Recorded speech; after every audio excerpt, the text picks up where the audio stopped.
Assalamualaikum warahmatullahi wabarakatuh.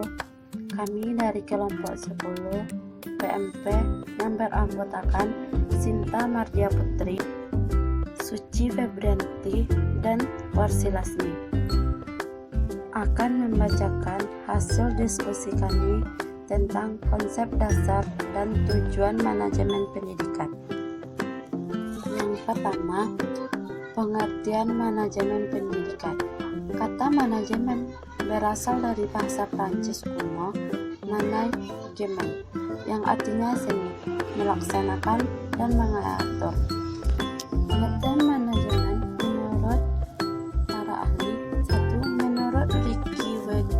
Griffin, manajemen adalah sebuah proses perencanaan, pengorganisasian, pengkoordinasian, dan pengontrolan sumber daya untuk mencapai sasaran secara efektif dan efisien. 2. Manajemen pendidikan adalah proses perencanaan, pengorganisasian, pengarahan, dan pengawasan serta penilaian usaha pendidikan agar mencapai tujuan pendidikan yang telah ditetapkan. 2. Konsep dasar manajemen pendidikan. 1. Manajemen sebagai ilmu. Manajemen telah dipelajari lama dan telah dikaji, diorganisasikan menjadi suatu rangkaian teori. Manajemen memerlukan disiplin ilmu pengetahuan lain dalam penerapannya untuk mencapai tujuan. Manajemen dalam upaya mencapai tujuannya berdasarkan kaidah ilmiah dan sistematis. 2. Manajemen sebagai seni. Diartikan bahwa manajer dalam mencapai tujuan banyak dipengaruhi oleh keterampilan pribadi, bakat, dan karakternya. 3. Manajemen sebagai proses. Manajemen sebagai proses karena dalam mencapai tujuan menggunakan serangkaian kegiatan yang tidak dapat dipisahkan satu dengan yang lainnya. Manajemen sebagai proses lebih diarahkan pada proses pengelola dan mengatur pelaksanaan suatu pekerjaan atau serangkaian aktivitas dalam rangka mencapai tujuan. 4. Manajemen sebagai profesi. Manajemen sebagai profesi menekankan pada kegiatan yang dilakukan sekelompok orang dengan menggunakan keahlian-keahlian tertentu. Keahlian-keahlian tersebut diperoleh karena telah memenuhi syarat atau standar tertentu dan diakui oleh masyarakat.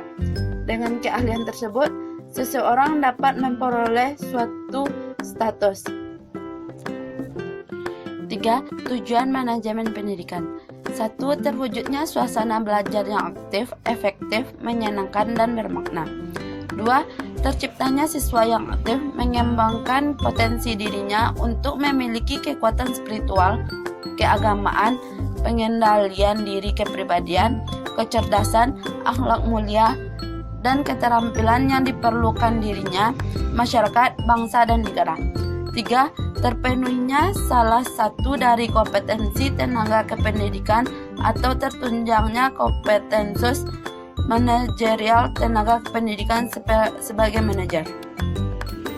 4. Tercapainya tujuan pendidikan secara efektif dan efisien.